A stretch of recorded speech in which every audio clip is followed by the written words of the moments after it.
Paldies Jūrim un Ievai par to, ka viņi mūs ievadīja šī vakara pārdomu tekstā. Un tas ir viens no tādiem, godīgi sakot, biedējošiem tekstiem Bībelē.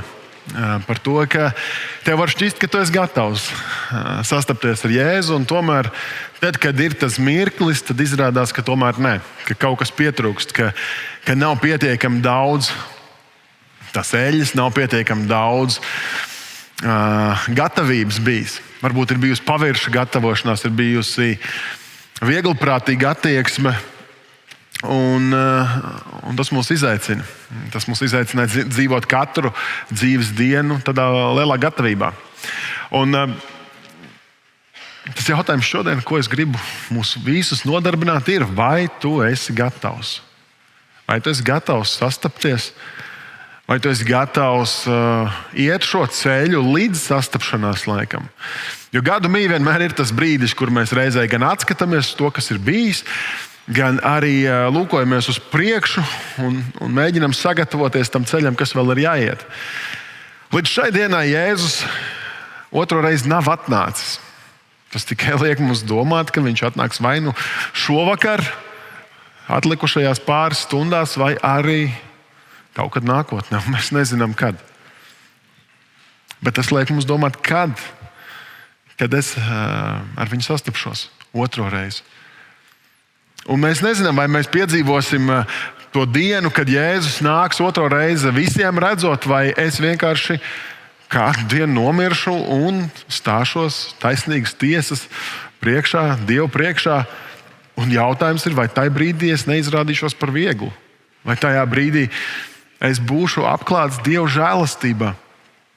Un mācītājs Ainars Baštiks Ziemassvētkos mūs ievadīja šai tēmā. Šī lūkšana nāc Jēzu,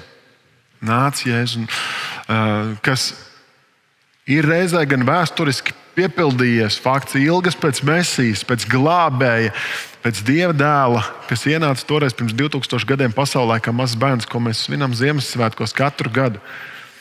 Kā viņš ienāk joprojām cilvēku sirdīs, kā viņš maina cilvēkus. Un arī šajā gadā mēs varējām slavēt Dievu par daudzām kristībām šeit Matejā. Un, protams, ka ne jau tikai kristības Matejā ir tas rādītājs, bet tas ir viens no maziem rādītājiem, maza indikācija, ko mēs varam piedzīvot. Un slavu Dievam par to. Bet tās ilgas ir par to, ka viņš nāks vēlreiz. Atklāsmes grāmata 22.17. Tur saka, gars un līgava. Te par tām jaunavām ir runa. Gars un līgava ir draudze. Viņi saka, nāc. Un kas to dzird, lai saka, nāc. Kam slāpst, lai nāk, lai ņem dzīvo ūdeni bez maksas katrs, kas grib. Vai tā ir īstenībā mūsu lūkšana? Vai mēs tā īpaši par to nedomājam īstenībā? Un tas vispār nav aktuāls temats manā dzīvē. Vai es esmu gatavs sastapties? Vai tu esi gatavs sastapties?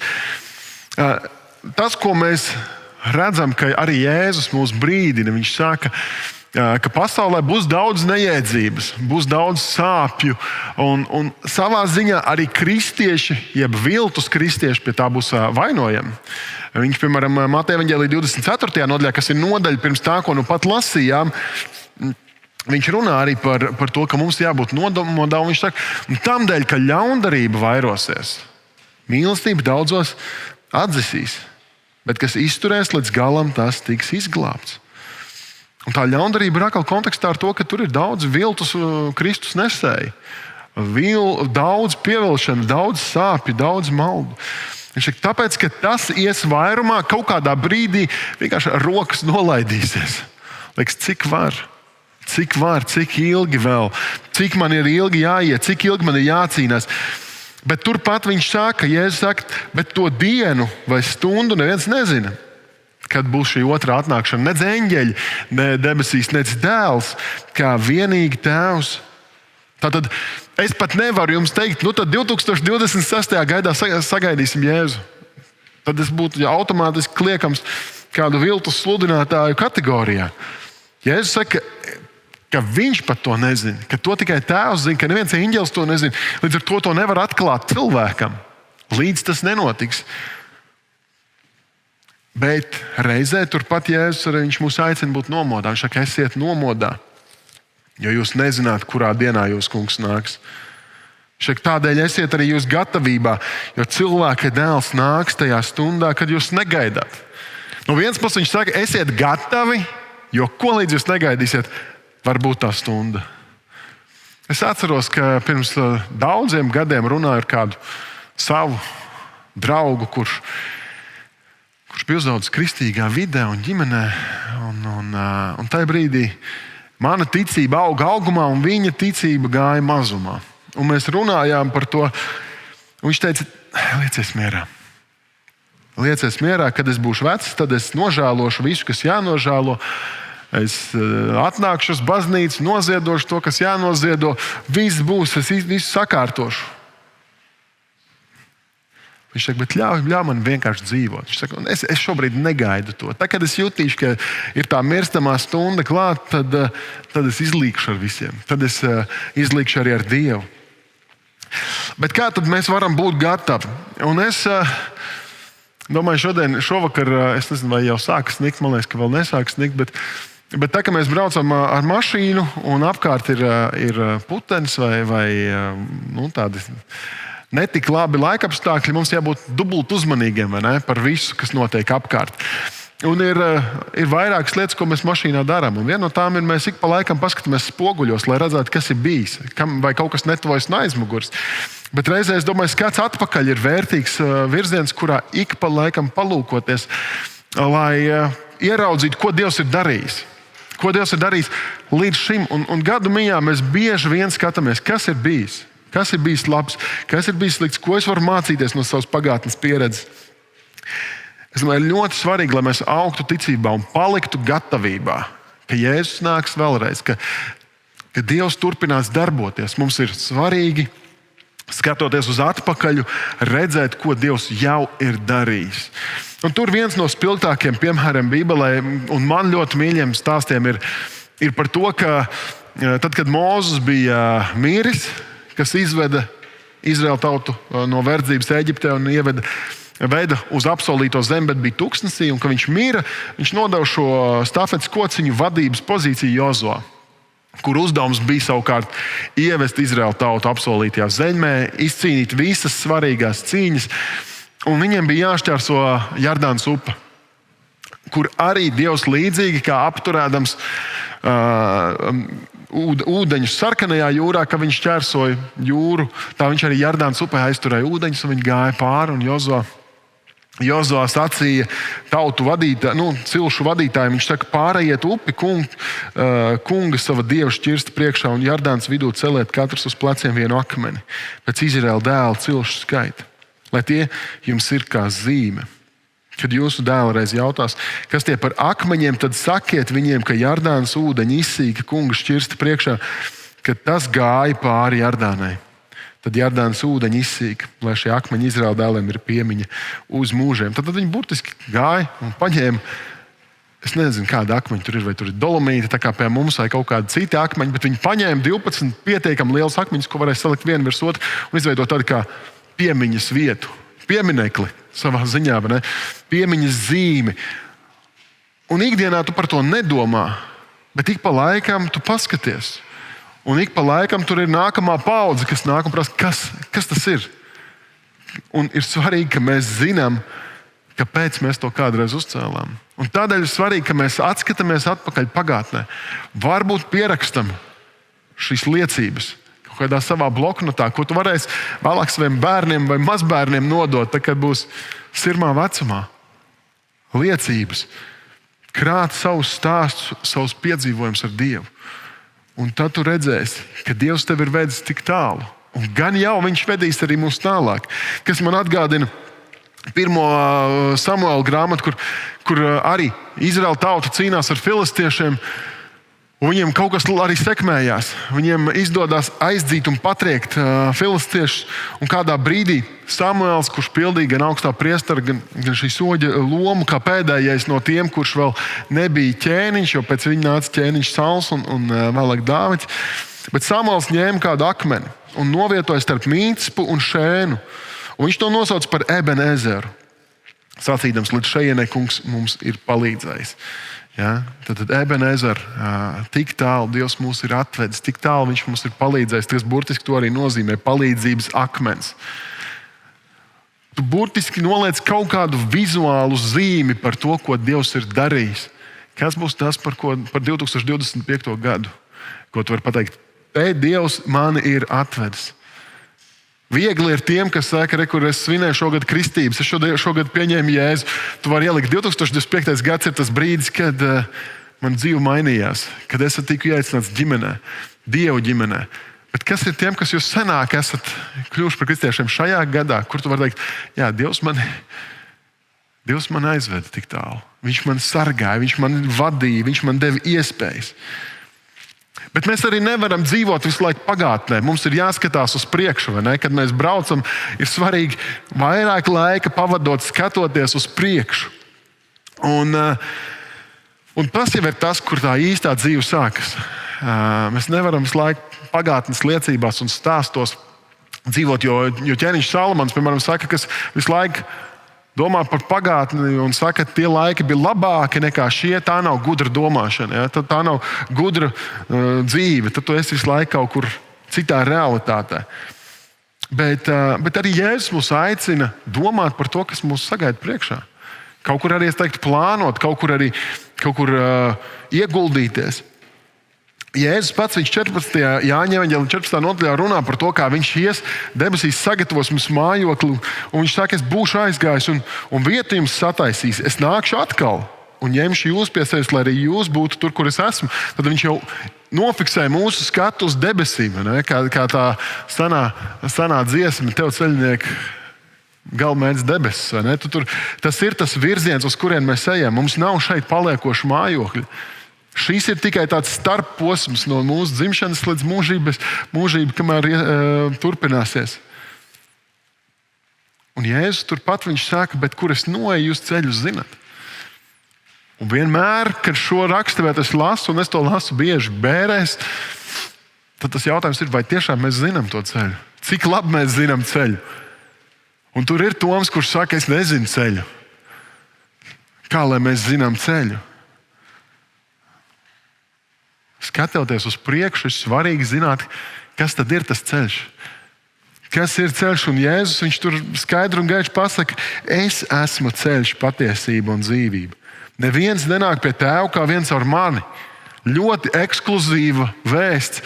Nevis daudz ceļi, kā tu vien jūties.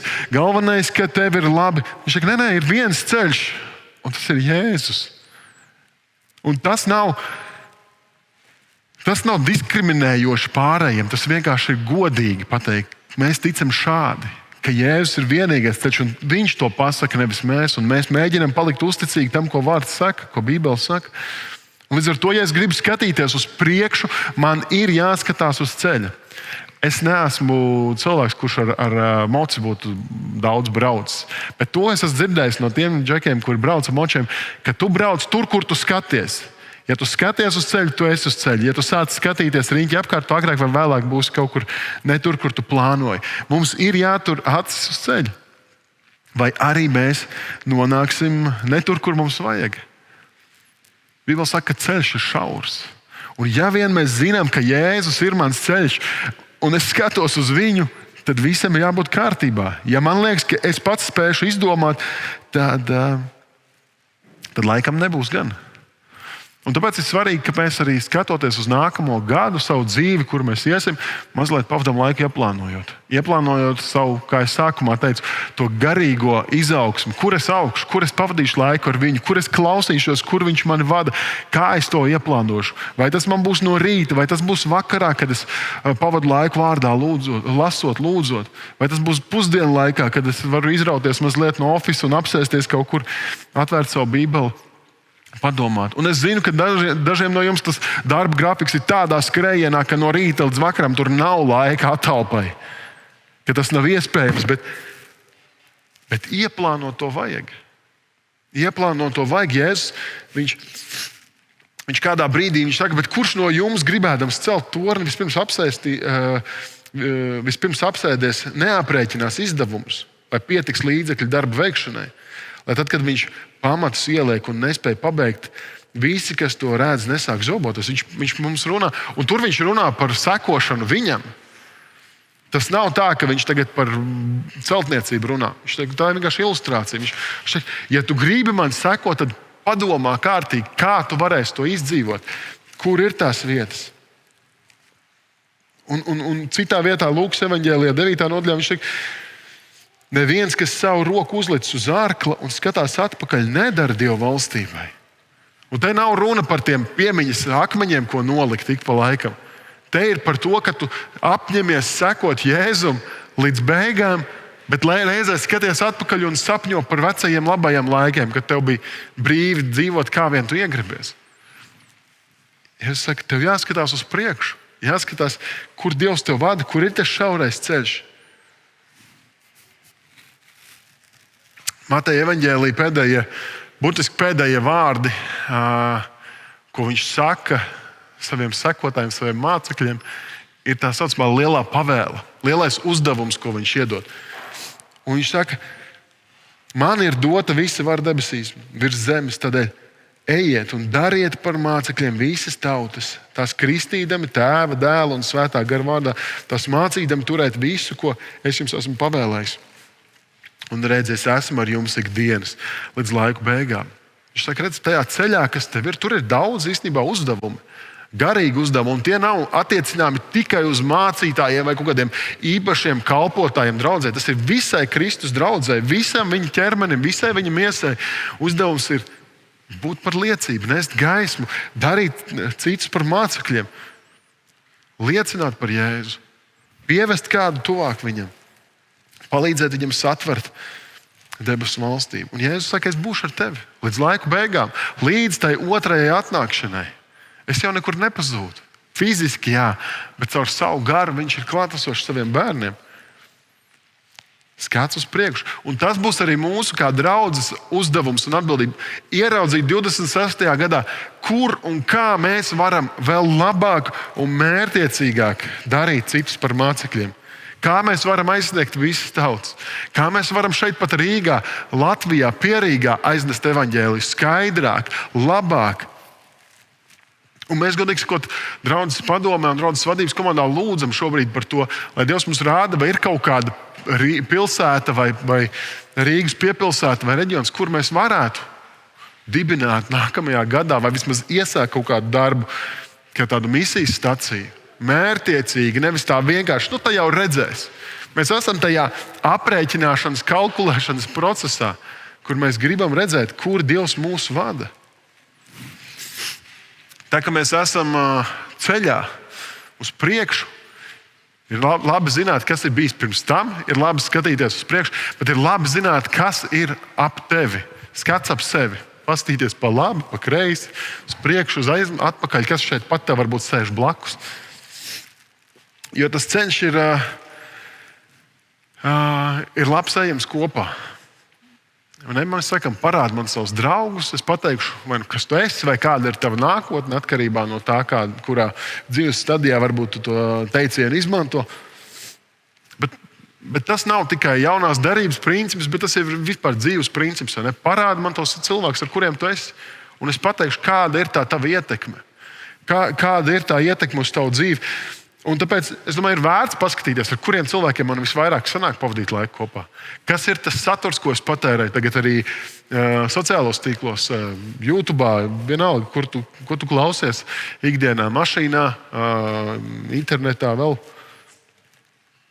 Psalmists saka, svētīgs tas cilvēks, kas neseko bezdievīgo padomam, nedz staigā grēcinieku ceļus, nedz arī sēž paļātāju pulkā, bet kam prāts saistās pie tā kunga baušļiem un kas dienām un naktīm domā par viņu bauslību. Tātad, kas ir tas pulks, kurā tu sēdi? Dievs psalmists mums parāda, ka pēc būtības tavs svētīgums, cik tu esi svētīts, arī lielā mērā ir tava atbildība. No tās vides, kur tu veido ap sevi, kur tu esi. Un iespējams, ka nākamajā gadā tev ir mērķiecīgi kaut kādas draudzības jāsamazina un kaut kādas draudzības jāveicina, lai tu būtu tajā labākajā vidē, kur tu vari augt. Jo Jēzus jau arī, viņš savus mācekļus, viņš tur, kur sūtīja misijā, viņš sūtīja visbiežāk pa 2. Tur, kur mēs lasām, ka kungs nozīmē vēl citus 72 un sūtīja tos pa 2 sev pa priekšu uz visām pilsētām un ciemiem, kur viņam bija jāiet. Un viņš tiem sacīja, pļaujamā ir daudz, bet strādnieku maz. Tādēļ lūdziet pļaujas kungu, lai viņš strādniekus sūta savā pļaujā. Viņš sūta viņus pa 2. Viņš saka, kur ir tik daudz ko darīt. Tu liekas, nezinu, ko es varu darīt, ko es varu darīt. Bet, jāsaka, palūdz Dievu, lai viņš tev atver acis un ej, un dari, un esat kopā. Kas ir tev apkārt? Un labi, ja mums ir mūsu miesīgā ģimene, kas stiprina mūsu ticību, ka mēs varam kopā viens par otru lūgt un viens otru kaut kā iedrošināt un atbalstīt. Bet var jau būt, ka nav tā. Var jau būt, ka tava ģimene ir pat noraidoša pret tavu ticības ceļu. Var jau būt, ka tur vienkārši fiziski nav to cilvēku. Viņi ir vai miruši, vai tur attiecības kaut kādu iemeslu dēļ ir izsīkušas, vai varbūt tās ir dažādas valstis, kur jūs dzīvojat. Marka evaņģēlijā ir notikums, kur Jēzus ir kopā ar kādiem cilvēkiem. Pie viņa atnāk Marija, viņa brāļi un māsas. Un tad cilvēki viņiem saka, tātad mēs lasām, viņa māte un viņa brāļi nāca ārpusē, nostājās sūtīja pie Jēzus, lai viņu pasauc. Ap viņu sēdēja ļaužu pulks. Un tie viņam sacīja, redzi, tavu māte un tavu brāļi un tavas māsas ārpusē tevi meklē. Un viņš tiem atbildēja, kas tad ir mana māte un mani brāļi? Uzlūkojas ap sevi sēdošos, viņš sacīja, redzi, mana māte un mani brāļi. Kas dara Dievu gribu, tas ir mans brālis un māsa un māte. Tas nenozīmē, ka Jēzum nebija attiecība nekāda ar viņa miesīgo māti, ar viņa brāļiem vai māsām. Mēs redzam, ka pie krusta galu galā ir Marija. Viņa ir klātesoša viņa dzīvē, tur ir ciešas attiecības. Un Jēzus saka tajā brīdī Jānim, savam māceklim, lūk, tava māte. Un Marijai viņš saka, lūk, tavs dēls. Viņš pat izmaina šīs cilvēciskās attiecības. Šī rekur varbūt pat nav tās miesīgās attiecības, bet garīgi kāds kļūst par tavu dēlu vai par tavu vienu no vecākiem. Tāpēc, ka tu seko Jēzum. Viņš saka, redz, tik ciešas attiecības. Tik ciešas attiecības var būt draudzē, ka tu ej kopā. Ķēniņš Salamans saka, kam daudz draugu, tas ātri izputēs. Bet gadās draugs, kas ir tuvāks par brāli. Vēl ciešāk, vēl tuvāk, vēl īpašāk. Tāpēc nepaliec viens šajā nākamā gadā. Skaties, ar ko tu vari veidot attiecības, jo vienam ir daudz grūtāk, vienam ir daudz smagāk. Un kopā mēs varam arī celt viens otru ticībā. Kopā mēs varam atbalstīt viens otru ticībā. Vēstules ebrejiem autors viņš saka, būsim uzmanīgi cits pret citu. Rosināsim uz mīlestību un labiem darbiem. Nepametīsim savus kopīgās sapulces, kā tas pie dažiem parasts, bet pamudināsim cits citu, vēl jau vairāk redzot, tuvojamies to dienu. Viņš jau mums arī brīdiņš saka, mēs redzam, ka daudz kas notiek pasaulē, un tā diena, kad Jēzus atkal nāk, tuvojās. Mēs nezinām ne to laiku, ne to stundu, bet ir svarīgi, ka mēs esam draudzes vidū, ka mēs esam uzmanīgi viens pret otru, raisam viens otrā to labāko, stiprinam viņu ticību, rosinam uz mīlestību un labiem darbiem. Pāvils vēstulē Galatiešiem viņš saka, darīsim labu, nepagurdam, jo savā laikā mēs pļausim, ja vien nepadosimies. Tad, kamēr mums ir laiks, darīsim labu visiem. Īpaši tiem, kas ticībā pieder pie mūsu saimnes. Tad nest svētību, nest gaismu ikvienā vietā, bet vēl jau vairāk kristiešu vidē, draudzes vidē. Tas ir tas, kur mēs skatāmies, kas ir ap mums, kas ir tā mana garīgā saime. Varbūt tā ir tava mazā grupa, varbūt, ja tev nav mazās grupas, nākamais gads ir brīnišķīgs gads, kad atrast un iesaistīties mazā grupā. Veidot kaut kādas draudzības ar kristiešiem, kuri var tevi mudināt uz mīlestības darbiem, kurus tu vari mudināt uz mīlestības darbiem. Un visbeidzot, kad mēs skatāmies, mēs nevaram tikai ieņemt vienu kaut kādu kursu, laiku skatīties atpakaļ, un galvenais, ka mums ir laba kompānija. Svarīgākais, ka mēs skatāmies arī uz augšu. Kad mēs skatāmies un uz augšu, protams, tas nozīmē skatīties uz Dievu. Skatīties, kur Viņš ir, kur Viņš mūs vada.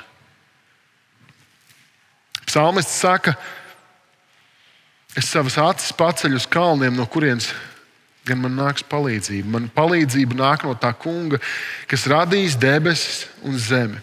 Viņš neļaus tavai kājai slīdēt. Kas tevi sargā, tas nesnauž. Mēs iesākām ar līdzību par šīm jaunavām un aicinājumu būt nomodā. Mēs cilvēcīgi ik pa laikam iesnaužamies, bet mums jābūt arī gataviem. Un reizēm mums jāatcerās, ka tas, kurš mūs sargā, viņš nekad nesnauž. Tāpēc mums ir jāskatās uz viņu, kur viņš ir, ko viņš dara, kur viņš mūs vada. Vēstulē Ebrejiem 12. nodaļā ir rakstīts šādi. Tādēļ mēs, kam visapkārt liels pulks liecinieku, nolikuši visas nastas un grēku, kas velkas mums līdzi, apņēmības pilni skriesim sacīkstēs, kas mums noliktas. Uzlūkosim mūsu ticības aizsācēju un piepildītāju Jēzu, kas viņam sagatavotā prieka dēļ par kaunu nebēdādams ir pacietis krustu un nosēdies Dieva tronim pa labai rokai. Allaž domājiet par viņu, kas tik daudz naidīguma izcietis no grēciniekiem, lai jūs nenovārtu savās dvēselēs un nekļūtu nespēcīgi.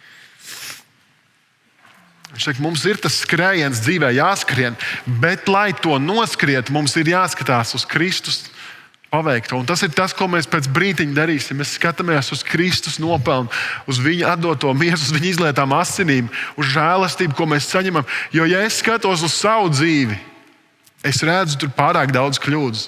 Es tur redzu pārāk daudz nesvētumu, lai Dievs man varētu teikt, tā mierīgi nāc iekšā debesīs.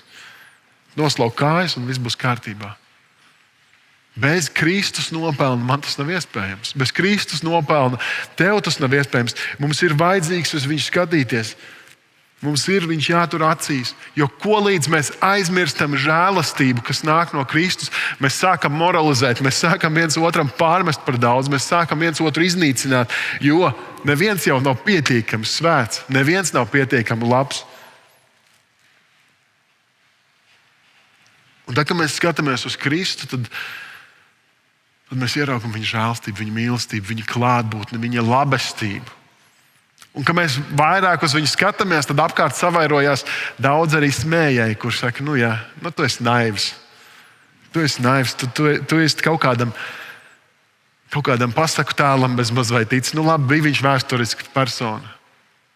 Bet kur tad viņš ir? Kādēļ viņš nenāk? Un Bībele jau tajā laikā, kad pirmā draudze formējās un veidojās, jau tad šīs runas bija. Un apostols Pēters viņš saka, vispirms saprotiet to, ka pēdējās dienās nāks tādi, kas dzīvo savās iekārēs un ņirdzīgi ņirgādamies, ieteiks, kur paliek apsolījums par viņa atnākšanu. Kopš sentēvi ir aizmiguši mierā, viss paliek tāpat kā no radības iesākuma. Saka, tāpat kā vispārēji nomirs un tur tev apglabās un viss. Bet Pēters viņš saka, bet kungs nevilcina savu apsolījumu, kā daži domā, bet pacietīgi gaida uz mums. Jo viņš negrib, ka kādi ietu pazušanā, bet grib, ka visi grēku nožēlā atgriežas. Kunga diena nāks kā zaglis. Tanī debesis ar lielu troksni izgaisīs. Pasaules elementi sadegdam izjuks un zemi. Un visu, kas uz tās Dievs piemeklēs. Ja reiz viss tā ies bojā, kādiem gan jums vajadzētu būt svētā dzīvošanā un dievbijībā, gaidot un steidzinot Dieva dienas atnākšanu, kad debesis ugunīs izjuks un pasaules elementu uguns kvēlē izkusīs, bet pēc viņa apsolījuma mēs gaidām jaunas debesis un jaunu zemi, kur taisnība mājo. Tādēļ, mīļotie, to visu gaidīdami pūlieties, lai Dievs jūs atrod neaptraipītus, bezvainīgus un miera pilnus. Un es varu skatīties atkal tikai un vienīgi spogulī. Es varu skatīties uz to, kā es esmu dzīvojis. Vai Dievs man šodien atrastu neaptraipītu, bezvainīgu, miera pilnu, un es zinu skaidru atbildi. Cilvēcīgi nē. Man ir atkal jāatgriežas pie viņa. Man ir atkal jānonāk viņa priekšā uz ceļiem. Jāprasa, Dievs, piedod man grēciniekam. Man ir vajadzīga tava žēlastība. Un Dievs saka, re, ko es atlieku savu atnākšanu, es to pagarinu vēl un vēl, lai tādi kā tu varētu nākt pie glābšanas, pie žēlastības, jo viņš grib, ka nāk vēl un vēl cilvēki. Ka viņa nams ir pilns. Un tā atkal ir viena bīstamība, ka mēs paliekam tādā garīgā apcerēšanā un skatāmies tikai uz Dievu un aizmirstam par reālo dzīvi, kurā mums ir jābūt tiem gaismas nesējiem. Toreiz, kad Jēzus pats pēdējais notikums Jēzum kopā ar viņa mācekļiem, tad, kad viņi bija un viņš tika pārdabiskā veidā pacelts debesīs. Un visi tie mācekļi, kas tur bija, mēs nezinām, vai tie bija tie 12 vai 11 brīdī, vai tur bija tie 120 vai cik viņi bija. To mēs precīzi nezinām, bet mēs zinām to, ka viņi redzēja šo notikumu, un tur bija vairāki. Un rakstīts ir šādi, Apostuļu darbu 1. nodaļā. Viņam aizejot, tie cieši lūkojās debesīs. Un redz, 2 vīri baltās drānās pie tiem nostājās un sacīja: Galilejieši, ko stāvat debesīs skatīdamies? Šis Jēzus, kas uzņems debesīs prom, no jums tāpat nāks, kā jūs redzējāt viņu debesīs aizejam. Un pirms tam Jēzus ir teicis: ejiet un dariet par mācekļiem visas tautas. Nevis skatieties debesīs, nevis tikai gaidat to dienu, kad viņš nāks otrreiz, nevis tikai visu laiku dzīve nožēlā un lūgšana pēc grēka piedošanas, kurā mums ir jābūt, es gribētu teikt, katru dienu. Bet mums ir jānes tā vēsts tālāk. Reizē, vai manā nākamajā gadā būs šis ilgas, kungs Jēzus nāc drīz. Bībeles pirmspēdējais pants gan šādi. Tas, kas sniedz šīs liecības, saka, jā, es nāku drīz. To saka Jēzus. Vai mēs uz to varam atsaukties? Āmen. Nāc, kungs Jēzus. Vai tā ir tava ilgas, vai tās ir tavas šī nākamā gada ilgas un lūkšana? Nāc, kungs Jēzus. Nāc drīz. Vai tu esi gatavs ar viņu sastapties?